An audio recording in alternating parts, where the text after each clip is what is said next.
भैया मुझे छोड़ दीजिए, बहन के ऊपर गलती से गाना गवा गया है भैया। माफी मांग रहे भैया, मुझे छोड़ दीजिए, गोली मत मारिए भैया। भैया छोड़ दीजिए, माफी मांग रहे, छोड़ दीजिए, हमको गलती से गाना गवा गया है भैया। बहन के ऊपर सुपरस्टार सब कोई के बहन पर गाया, हमको कोई दिक्कत नहीं, हम गए तो भैया गोली मत मारिए भैया, छोड़ दीजिए भैया। हमको तो गाना गाना चाहिए था, हमको तो गाना गाना चाहिए था भैया। खेसारी के मौसी के ऊपर।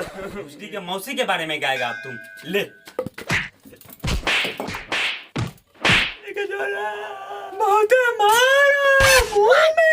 बहुत मौसी या बहन के ऊपर गाना नहीं, अब नहीं गाएंगे, अब गाएंगे कुत्ता के बहन सपना में आती है, कुत्ता के बहन सपना में आती है। खुश मन खुश, मन खुश, अब नहीं मारेगा, मन खुश।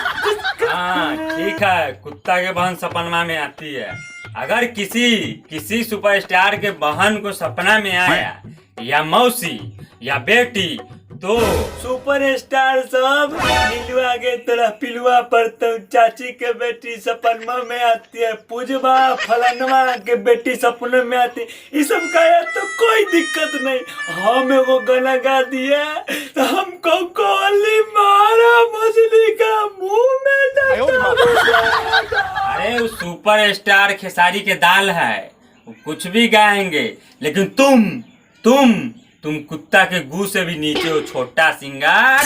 तुम सुपरस्टार के फैमिली के बारे में गाएगा, तुमको गोली मार देंगे साला, गोली अगर दोबारा गाया तो मार देंगे गोली, समझा? हाँ बहुत बढ़िया, बहुत बढ़िया। हम गाए तो गलत, सुपरस्टार सब गाए तो बहुत बढ़िया, बहुत बढ़िया। मछली के बहुत मारा, चित्तर में डंडा घुसाना, बंदूक मुंह में दोस्तों, ये वीडियो सिर्फ मनोरंजन के लिए बनाया गया था, इसको दिल पर ना लीजिएगा। वीडियो देख लिए ना, भूल जाइए भैया जी, आपसे हाथ जोड़ के निवेदन है।